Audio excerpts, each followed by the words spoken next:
अस्सलाम वालेकुम जी। Work done by gravitational field, work को भी डिस्कस कर लिया, डन को भी डिस्कस कर लिया, ग्रेविटी का भी अंदाज़ा है। What is meant by gravitational field, gravitational तो बाद की बात है। What is meant by field, field का मतलब है जी मैदान। मैं आप लोगों से, स्टूडेंट से ये कहा करता हूँ कि आपको जब कभी भी कोई मसला हो, को आपके जहन में कोई सवाल पैदा हो, कोई भी कंसेप्ट का मसला हो, आप जब मर्ज़ी कांटेक्ट करें तो मैं आपकी हेल्प कर दूंगा, मतलब मैं रिप्लाई कर दूंगा। अक्सर स्टूडेंट्स मैसेज करते रहते हैं, सुबह शाम रात, दिन के हर वक्त, दिन रात मुझे मैसेज आते रहते हैं अक्सर। तो मैं पूरी कोशिश करता हूँ कि स्टूडेंट्स को कंपनसेट भी करूँ, मतलब उनके मसाइल हल करूँ, उनके कंसेप्ट को बेहतर करने में उनकी मदद करूँ। लेकिन इस सिनेरियो में अजीब अजीब से भी कई दफ़ा वाक़यात होते हैं। एक दफ़ा स्टूडेंट का मैसेज आया जी, सर जी ये सवाल का जवाब तो दें, 2 जमा 2 माइनस 2 दरब 2 माइनस 2, ऐसे करके कुछ सवाल था जो सिंपल मैथमेटिक्स था। मैं कहा बेटा मुझे नहीं आता। कहता लो जी सर ये क्या बात हुई कि आपको ये नहीं आता, ये तो सिंपल सा है। मैं कहा जी बात ये नहीं है कि मुझे आता है या नहीं आता, बात ये है बेटा कि मैंने सुबह से शाम तक फिजिक्स को डील करना होता है और मेरी अच्छी खासी एनर्जी और मेरा वक्त इसी काम पे लग जाता है। अब अगर मैंने आज आपको मैथ के ही सवाल का जवाब दे दिया, आप कल को कोई और पूछेंगे। कई दफ़ा स्टूडेंट केमिस्ट्री का सवाल पूछ लेते हैं, कई दफ़ा तो इंग्लिश की ट्रांसलेशन के लिए भी मुझे मैसेज कर रहे होते हैं, हालांकि वो आसानी से डिक्शनरी से देखी जा सकती होती है। तो मैं कह जी बात ये है कि अगर मैंने आपको इसका जवाब दे दिया, आप कल को कोई और भी पूछेंगे, तो ये तो मेरा जो खपना है, जो मेरी एनर्जी है और टाइम है, वो तो और बढ़ता जाएगा। तो मैं चाहता हूँ कि मैं अपने आप को सिर्फ अपने सब्जेक्ट तक ही रखूँ, ताकि उसके साथ तो इंसाफ हो ना। ये ना हो कि ज़्यादा पाँव फैलाते फैलाते जो असल काम है उससे भी जाता रहूँ। तो मैं क्या जनाब फिजिक्स का तो अगर कोई मुझसे सवाल पूछे तो शर्मो शर्मी जवाब देना पड़ेगा मुझे। आता होगा तो सही है, नहीं आता होगा मैं किसी से पूछूंगा, कहीं से पढ़ूंगा, कंसल्ट करूंगा, तो मेरा अपना भी फायदा होगा, दूसरे का भी फायदा होगा। लेकिन मैथ या केमिस्ट्री या इंग्लिश के लिए तो मैं बड़े आराम से कह सकता हूँ जनाब ये तो मेरी फील्ड ही नहीं है, ये मेरा मैदान ही नहीं है जिसमें आप मुझे लड़ने को कह रहे हैं, ये मेरी ज्यूरिस्डिक्शन ही नहीं है, ये मेरी हद ही नहीं है। आप क्रिकेट के किसी बहुत अच्छे प्लेयर को फुटबॉल के ग्राउंड में ला के खड़ा कर दें, उसको फुटबॉल दे दें और फिर इतराज़ करें कि जी आपकी परफॉर्मेंस क्रिकेट में तो बहुत अच्छी होती है। वो कहेगा जनाब ये मेरा फील्ड नहीं है, ये मेरा एरिया ऑफ इंटरेस्ट नहीं है, ये मेरा काम करने वाला वो हिस्सा नहीं है, इसलिए यहाँ पे आप मुझसे वो तवक्को ना रखें। पत्थर अपनी जगह पे ही भारी होता है। मैं अपनी फील्ड का माहर हूँ। फील्ड क्या है, जहाँ तक उसका असर हो। मैं इस मामले में खासा बदनाम हूँ कह लीजिए, या मशहूर हूँ कह लीजिए, कि स्टूडेंट्स पे डिसिप्लिन के मामले में, सख्ती करने के मामले में, ख़ास तौर पे हमारा जो टेस्ट सिस्टम होता है उसमें हमारे स्टूडेंट टेस्ट नहीं छोड़ते, कोई नाम छोड़ने देते हैं। तो होता ये है कि अब वो सारा जो सारा मामला है, मैं जो रोक डाल सकता हूँ, मैं जो डिसिप्लिन इम्पोज कर सकता हूँ किस पे, उस पे जो स्टूडेंट है, मेरा ताल्लुक पढ़ने पढ़ाने से है, तो मैं किसी ऐसे बंदे को ही मुतासर कर सकता हूँ, या कोई ऐसा बंदा ही मुझे मुतासर कर सकता है जिसका ताल्लुक पढ़ने पढ़ाने से हो। हर वो बंदा, हर वो जीरू जिसकी उम्र 16 17 18 साल है, मैं उसको नहीं कह सकता कि भैया आप ये काम करें, क्योंकि वो हमारी जुरिस्डिक्शन में नहीं आता, वो हमारी फील्ड में नहीं आता। तो जिसका ताल्लुक पढ़ने पढ़ाने से है उसके साथ ही ऐसा कोई इंटरेक्शन हो सकता है हमारा। तो बात ये है जनाब कि जो हमारी फील्ड का ही नहीं है, वो उसको क्या हम कैसे रोक डालें हम उस पर, या कैसे हम उस पर कोई डिसिप्लिन लागू कर सकते हैं।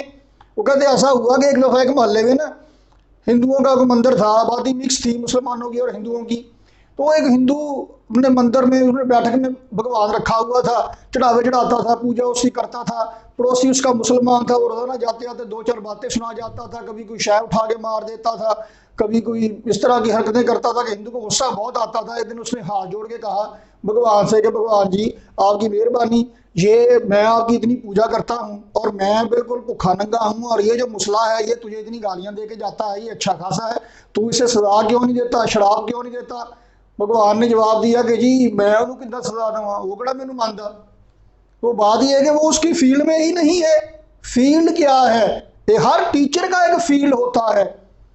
सियाने कहते हैं कि घोड़े के पीछे और अफसर के आगे से बिल्कुल ना गुजरें। क्यों, घोड़े के पीछे से गुजरेंगे उसे गलती मार दे, बॉस के या टीचर के आगे से गुजरेंगे, उन्हें देख के कोई ना कोई काम याद आ जाएगा, गया काका गल सुनी पानी पिला दे, कुर्सी चुक लिया, जैसे आमतौर पे होता है। तो हर टीचर का ना अपना एक फील्ड होता है और स्टूडेंट्स को पता होता है कि जो फलां टीचर है उनकी क्लास में इस तरह की हरकत या इस तरह की बात कर लेंगे गुजारा हो जाएगा, फलां टीचर की क्लास में मुंह हिलाया तो मारे गए, फलां के पास से नहीं गुजरना, उन्हें कोई ना कोई काम याद आ जाएगा, उन्होंने भेज देना है आपको फलां अलमारी से रजिस्टर लेके आओ, फलां ऑफिस से काम करके आओ, तो फलां टीचर के पास से गुजरेंगे, कोई मसला नहीं, आप सलाम दुआ लेके आसानी से गुजर सकते हैं।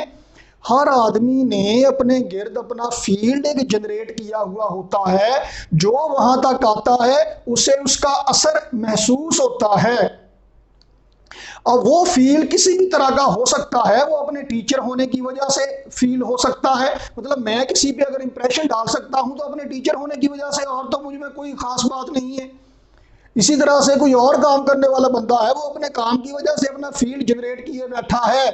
ऐसे ही हर एक मटेरियल ऑब्जेक्ट के सराउंडिंग रीजन में एक फील्ड होता है जो उसकी ग्रेविटी की वजह से होता है, जिसे ग्रेविटेशनल फील्ड कहते हैं।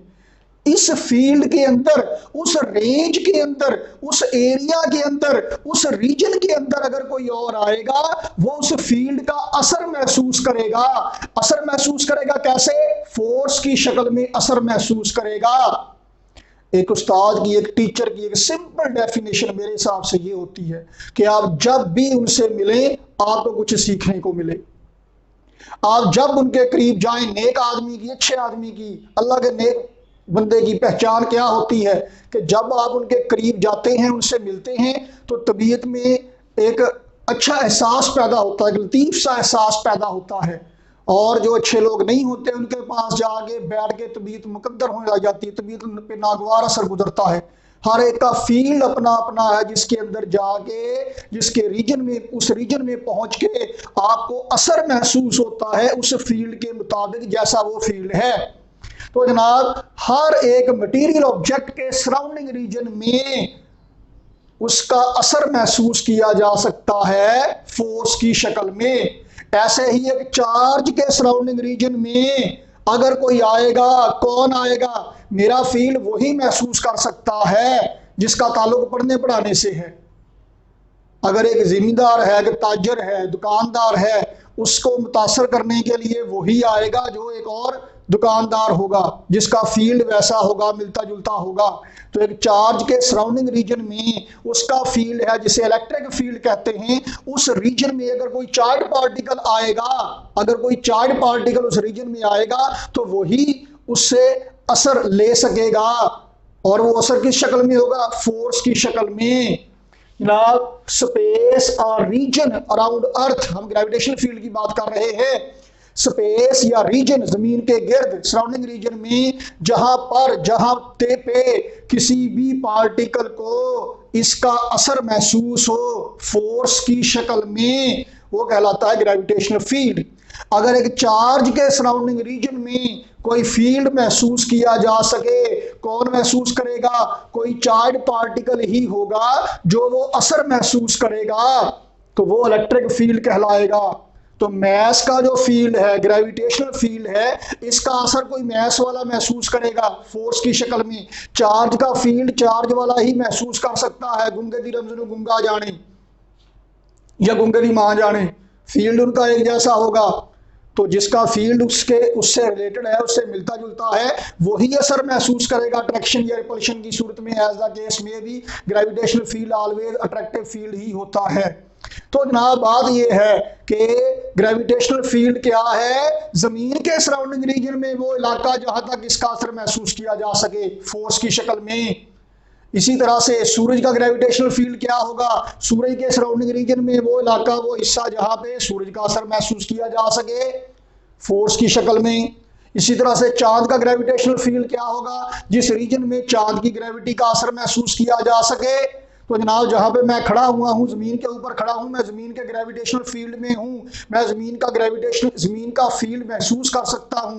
ग्रेविटेशनल फोर्स मुझ पे अमल करती है। देखिए, मैं कोशिश करता हूं ऊपर जाने की, लेकिन जमीन ने मुझे वापस अपनी तरफ खींच लिया, ग्रेविटी की वजह से वापस आ गया हूं मैं, तो पसीनो पसीनी हो गया इतना काम करके मैं। तो जनाब, मैं ग्रेविटेशनल फोर्स का असर महसूस कर सकता हूं। तो जनाब, इसी ग्रेविटेशनल फील्ड की वजह से कितना वर्क होगा? Work done by gravitational field नाम हम मालूम करने जा रहे हैं। तो ग्रेविटेशनल फील्ड के अंदर हमारे पास कोई ऑब्जेक्ट या बॉडी मौजूद है, मैस है जनाब आली उसका m, ये सरफेस ऑफ अर्थ हमने बनाई हुई है। मैं जरा चेक कर लूं कि फोकस ठीक है। कल ये लेक्चर रिकॉर्ड किया तो फोकस ही खराब हो गया, आज दोबारा करना पड़ रहा है, ठीक ही लग रहा है। तो जनाब ये जमीन जो है ये सरफेस ऑफ अर्थ है। यहाँ पे पॉइंट ए पे जनाब कोई बॉडी या ऑब्जेक्ट पड़ा है जिसका मैस m है। हमने क्या करना है, हम ग्रेविटेशनल फील्ड के अंदर ही इसे एक जगह से दूसरी जगह तक ले जाएंगे। ग्रेविटेशनल फील्ड के अंदर हम इसे एक जगह से दूसरी जगह तक ले जाएंगे और देखेंगे ग्रेविटेशनल फील्ड ने कितना वर्क किया। लेके तो मैं जाऊंगा, मैं फोर्स लगाऊंगा उस पर, लेकिन work done by me calculate नहीं करना, बल्कि work done by gravitational field calculate करना है। Work done by gravitational field या work done by gravitational force, जो भी आप कह लीजिए। तो जनाब यहां से हम इसे ले जाते हैं किसी हाइट पे, यहां पे जनाब पॉइंट बी पे कह लीजिए मैं यहाँ पे खड़ा हूं, तो फर्ज करें कि हमने यहां से इसे भेजना है जनाब यहाँ पे स्क्रीन के इस कॉर्नर पे हाइट पे, वो ये पॉइंट ए है यहाँ पे मैं खड़ा हूं, और वो पॉइंट बी है जनाब जहां तक उसको लेके जाना है, ए से बी तक ले जाना है। हम इसे मुख्तलिफ तरीकों से ले जाएंगे, हम इसे मुख्तलिफ रस्तों से ले जाएंगे, डिफरेंट पाथ हम अडॉप्ट करेंगे इस पार्टिकल को जिसका मैस m है, ए से बी तक ले जाने के लिए डिफरेंट पाथ अडॉप्ट किए जाएंगे। और हर एक पाथ की वजह से और हर एक पाथ पे मूव करते हुए वर्क मालूम करेंगे ड्यू टू ग्रेविटेशनल फोर्स। तो फिर देखेंगे क्या सूरत हाल है। कई तरीके हो सकते हैं जनाब इसे ए से बी तक ले जाने के लिए। फर्ज वहां पे ले जाना ना छत पे, तो क्या करें जी, पहला तरीका, पहला पाथ क्या है, यहां से ऊपर उठाएं ऐसे और उसके बाद घसीट के छत पे ले जाएं वहां पे, तो ये पाथ होगा जनाब ऐसे। ये जो बी है ये h हाइट पर है जमीन की सरफेस से, तो आप इसे ए से ले जाते हैं यहाँ पे ए बी, इसे सी कह लीजिए, और फिर सी से ले जाते हैं बी तक। तो पहला पाथ जो हम अडॉप्ट करेंगे वो है ए सी बी। क्या है, ए सी बी। और दूसरा तरीका क्या है जनाब कि जमीन पे घसीटते हुए ले जाएं, यहाँ पे डी कह लीजिए इसे, और फिर यहां से उठा लीजिए ऊपर को। दूसरा पाथ है ए डी बी। दूसरा पाथ कौन सा है, ए डी बी। अब इधर से उठा के ले जाए, इधर से घसीट के ले जाए, ये वो करने के बजाय सर जानती करो, चौके छुट्टो आ गया, वो चला गया। आप डायरेक्ट ही क्यों नहीं पहुंचा देते इसे, ऐसे करके पाथ कैसा भी, बिल्कुल सीधा भी जा सकता है, थोड़ा टेढ़ा मेढ़ा भी जा सकता है। मैं भी रैंडमली मिलता जुलता सा ऐसे करके लो जी, ऐसे करके डायग्राम बना दी हमने, क्योंकि ये मैंने अभी बनाया लेकिन किताब से मिलता जुलता है। हम फिजिक्स नहीं पढ़ रहे, हम सिलेबस पढ़ रहे हैं, तो हमने कोशिश करना होता है कि सिलेबस के अराउंड ही रहें। हमने सिर्फ सीखना नहीं है, इल्म नहीं हासिल करना, हमने उसके साथ अच्छे नंबर भी लेना है। उसके लिए ज़रूरी है कि बुक से मिलता जुलता ही काम किया जाए, ताकि पेपर चेक करने वाले को भी आसानी हो, उसके ज़हन में किताब ही बैठी होती है। तो जनाब ये मिलते जुलता सा बना दिया हमने, थोड़ा बहुत घाटा वादा थू था। अब ए से बी तक डायरेक्ट भी हो सकता है, तो तीनों पाथ के थ्रू वर्क कैलकुलेट करने की कोशिश करते हैं। फिर तीनों के बाद में कोई और ऑप्शन भी देखेंगे, अगर इससे बेहतर कोई ऑप्शन हमें नजर आई या कोई चौथा रास्ता जेल में हुआ तो वो भी बात करेंगे। लो जी, पहले वर्क कैलकुलेट करते हैं through the path A C B. Work through the path A C B. तो जनाब ए सी बी से जाएंगे तो पैचेस बना लीजिए, पहले ए से सी तक का वर्क कैलकुलेट करेंगे और फिर सी से बी तक का वर्क कैलकुलेट करेंगे। ऑब्जेक्ट का मैस है जनाब वाली m, तो h हाइट तक ले जाना है a से c तक। देखें जी वर्क कितना होगा, ये जनाब पॉइंटर है जिसका मैस m है, जैसे ऊपर को उठाना है। देखें जी मैं इस पर वर्क कर रहा हूं, कितना मैं फोर्स लगा रहा हूं इस पे, और ये ऊपर को जा रहा है, फोर्स ऊपर को, डिस्प्लेसमेंट ऊपर को, एंगल 0, तो वर्क डन बाय मी तो है पॉजिटिव। लेकिन जब ये ऊपर को जा रहा है तो work done by gravitational force क्या है, नेगेटिव, क्योंकि ग्रेविटेशनल फोर्स नीचे को लग रही है, डिस्प्लेसमेंट ऊपर को हो रहा है, ठीक है। तो जब आप इसे ऊपर को उठाएंगे तो कम से कम कितनी फोर्स लगाना पड़ेगी, जितना इसका वेट नीचे को अमल कर रहा है, अगरचे देखें अभी इसकी वेलोसिटी 0 है, जब आप ऊपर को उठाएंगे तो वेलोसिटी कुछ ना कुछ होगी, 0 से बढ़ के वेलोसिटी कुछ हो गई, मतलब ऊपर को एक्सेलरेशन हो गया, तो अपवर्ड डायरेक्शन में फोर्स लगी, तो नेट फोर्स अपवर्ड है। तो डाउनवर्ड फोर्स ग्रेविटेशनल फोर्स यानी वेट के मुकाबले में थोड़ी ज्यादा फोर्स लगाना पड़ेगी ऊपर को, लेकिन जब इसकी वेलोसिटी स्टेबल हो जाएगी फिर ग्रेविटेशनल फोर्स और अप्लाइड फोर्स इक्वल और अपोजिट हो जाएंगी, तो वो जीरो वेलोसिटी से लेकर यूनिफॉर्म वेलोसिटी तक होने का इंटरवल बहुत थोड़ा है, हम उसे निगलेक्ट कर देते हैं for sake of simplicity, convenience के लिए। तो हमें ये करना है कि हम यही कहा करते हैं कि कम से कम कितनी फोर्स लगाना है जितना इसका वेट डाउनवर्ड अमल कर रहा है। तो अब जब ये ऊपर को जा रहा है, ऊपर को जा रहा है, तो वर्क कितना हुआ, force work done by gravitational force, जनाब फोर्स नीचे को है जितना उसका वेट है mg, डिस्प्लेसमेंट ऊपर को है कितना h, और ग्रेविटेशनल फोर्स नीचे को है, डिस्प्लेसमेंट ऊपर को है, एंगल 180 है तो cos 180 -1। तो A से C तक जाने के लिए work done by gravitational force है -mgh प्लस, अब C से B तक जा रहा है, तो C से B तक जाते हुए बेटा जी क्या हो रहा है, डिस्प्लेसमेंट है हॉरिजॉन्टल डायरेक्शन में और ग्रेविटेशनल फोर्स है नीचे को, एंगल 180 एंगल 90, जब एंगल 90 तो FD cos थीटा है वर्क, थीटा 90 cos 90 0 वर्क हो गया 0। There is no role of gravity in moving horizontally, horizontal displacement में, हॉरिजॉन्टली मूव करने में ग्रेविटी का कोई रोल नहीं है, ग्रेविटेशनल फोर्स का कोई रोल नहीं है। तो work done through the path ACB कितना है जी, -mgh, work done through the path ACB। तो जनाब अब ADB के थ्रू वर्क कैलकुलेट कीजिए, work done through the path ADB। तो ऐसे इसके भी पैचेस बना लीजिए, पहले वर्क कैलकुलेट करते हैं A से D तक और फिर D से B तक। A से D तक no work done by gravitational field, no work done by gravitational force, क्योंकि डिस्प्लेसमेंट हॉरिजॉन्टल डायरेक्शन में है और फोर्स नीचे को है, एंगल 90 है, वर्क 0 हो गया, प्लस D से B तक का वर्क कितना होगा, वो वही सूरत हाल है जैसे A से C वाली थी, ग्रेविटेशनल फोर्स नीचे को कितनी mg और डिस्प्लेसमेंट ऊपर को कितना h, एंगल 180 माइनस हो गया -mgh। लो ना ADB इस पाथ से किया गया वर्क कितना हो गया mgh, चाहे ACB से जाएं चाहे ADB से जाएं, दोनों केस में वर्क उतना ही है, work done by gravitational field उतना ही है। तीसरे पाथ से A से B तक डायरेक्ट चलते हैं तो वर्क का तो फार्मूला वही है, फोर्स और डिस्प्लेसमेंट का dot product FD cos theta. तो A से B तक जाते हुए अब देखें at the same time displacement horizontal भी हो रहा है और वर्टिकल भी हो रहा है, वो ऑब्जेक्ट आगे को भी जा रहा है, ऊपर को भी जा रहा है, आगे को भी, ऊपर को भी, आगे को भी, ऊपर को भी। हम इसके पैचेस ऐसे बनाएंगे कि कुछ हॉरिजॉन्टल पैचेस बनेंगे और कुछ वर्टिकल पैचेस बनेंगे, कुछ हॉरिजॉन्टल पैचेस पैकेज ही मुंह से निकल जाता है मोबाइल वाला, कुछ हॉरिजॉन्टल पैचेस बनेंगे, कुछ वर्टिकल पैचेस बनेंगे। हमने मतलब यहाँ पे सीढ़ियां बनानी है, स्टेप बनानी है, मेरे साथ रहिएगा और गौर से देखिए कि कैसे बनेंगे, गलती नहीं करनी।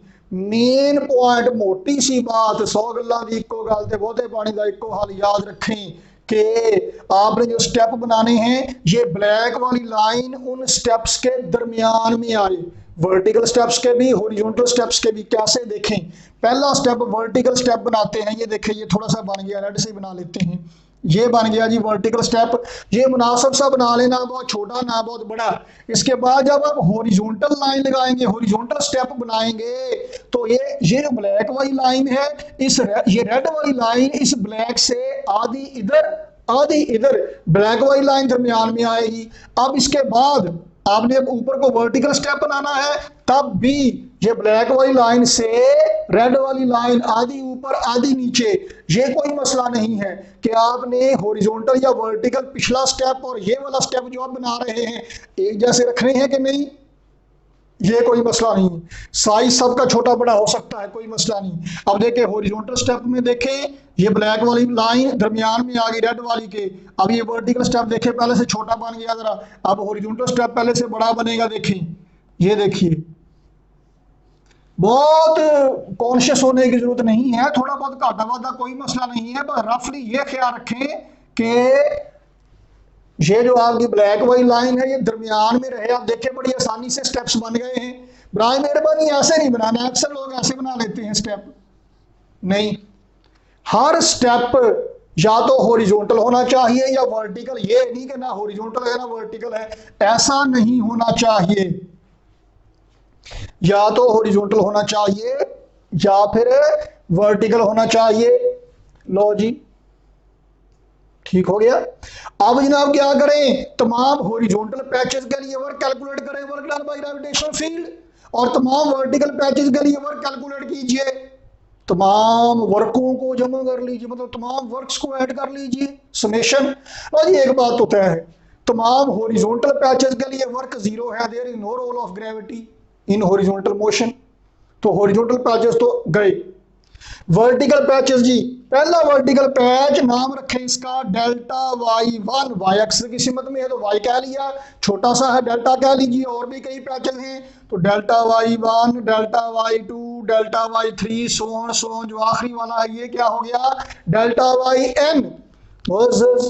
खातिनो हजरात, work done through the path A B is equal to, पहले पैच के लिए, पहले वर्टिकल पैच के लिए वर्क देखिए, force gravitational force mg, displacement delta y1, delta जरा सोना जा करके बना लीजिए, mg डेल्टा y1, और ग्रेविटेशनल फोर्स नीचे को है, डिस्प्लेसमेंट ऊपर को है, एंगल क्या होगा 180 -1। दूसरे पैच के लिए -mg डेल्टा y2, तीसरे पैच के लिए -mg डेल्टा y3, आखिरी पैच के लिए -mg डेल्टा yn।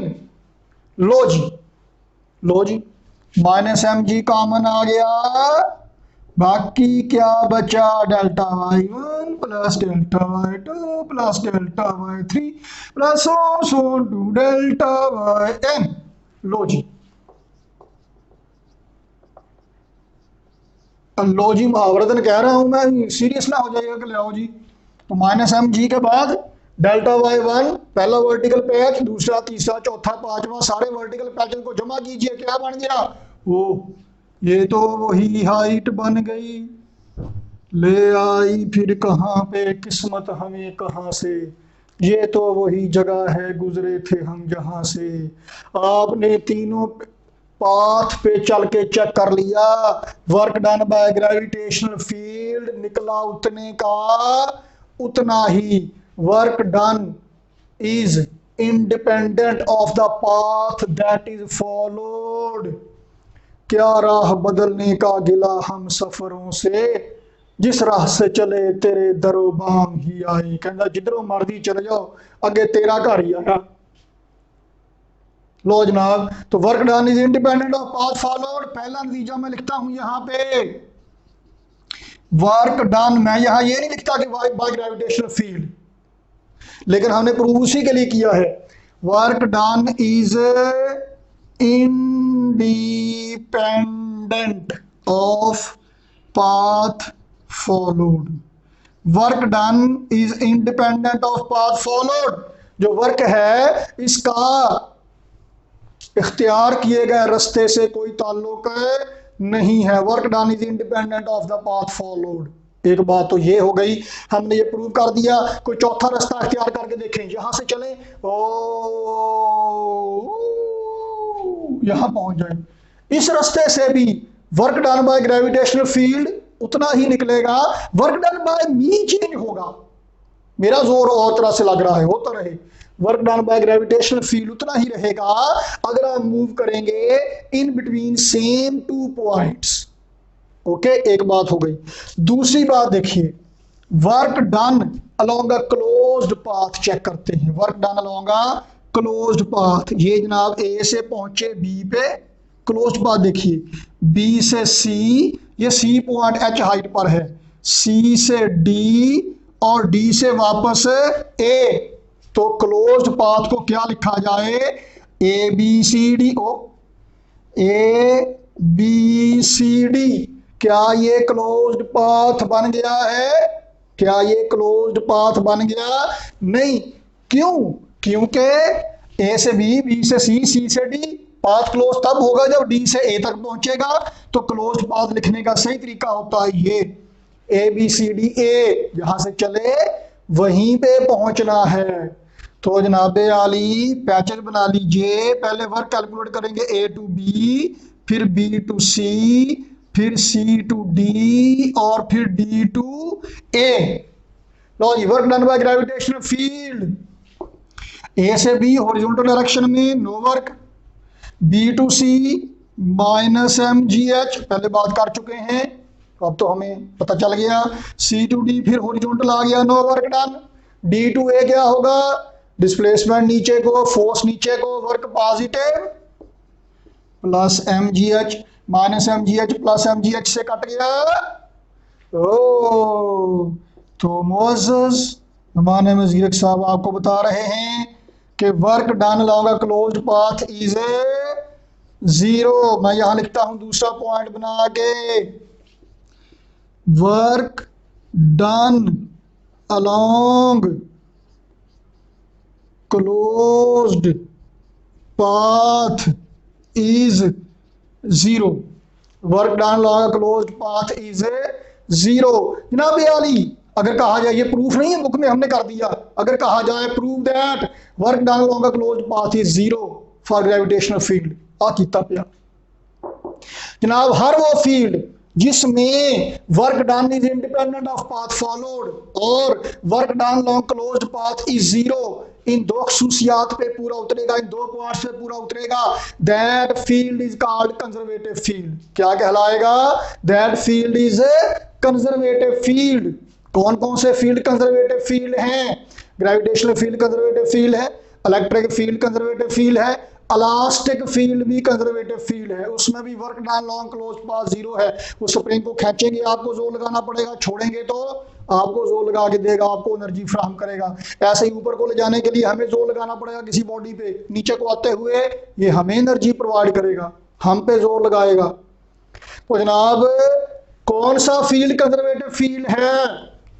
जिसमें ये और ये शरात पूरी होती हो। अब ये शरात किन पे पूरी होती हैं? वो फील्ड जो फोर्स फील्ड है, ये लफ्ज पहली दफा है, क्या कहा? वो फील्ड जो के फोर्स फील्ड हैं। Every force field, every force field is conservative field. जनाब फोर्स फील्ड का मतलब क्या है? फोर्स फील्ड का मतलब क्या है? नाम से ही जाहिर है, जिस फील्ड में कोई ऑब्जेक्ट रखें और वो उस पर कोई फोर्स लगाए। ग्रेविटेशनल फील्ड में किसी मैस को रखेंगे, वो उस पर फोर्स लगाएगा, वो उसकी तरफ या उससे दूर चल पड़ेगा। इलेक्ट्रिक फील्ड में कोई ऑब्जेक्ट रखेंगे, उस पर फोर्स लगाएगा। कौन सा ऑब्जेक्ट? चार्ज पार्टिकल को रखेंगे तो।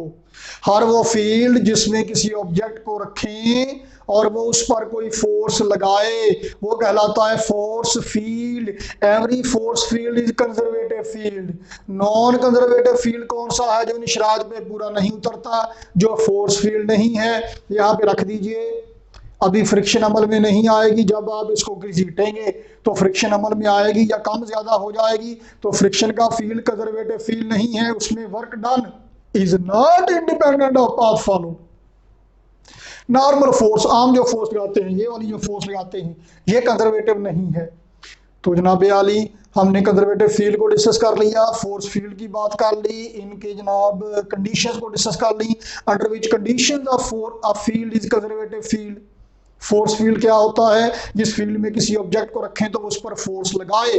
ये था जनाब आज का लेक्चर जो प्रोफेसर नुमान वजीर साहब के तावन से आपकी खिदमत में पेश किया गया। तो किसी किस्म की कोई कन्फ्यूजन हो, कोई प्रॉब्लम हो तो जनाब आप जब मर्जी कांटेक्ट कीजिए। हम we are looking forward to you. Thank you very much. अल्लाह हाफिज़।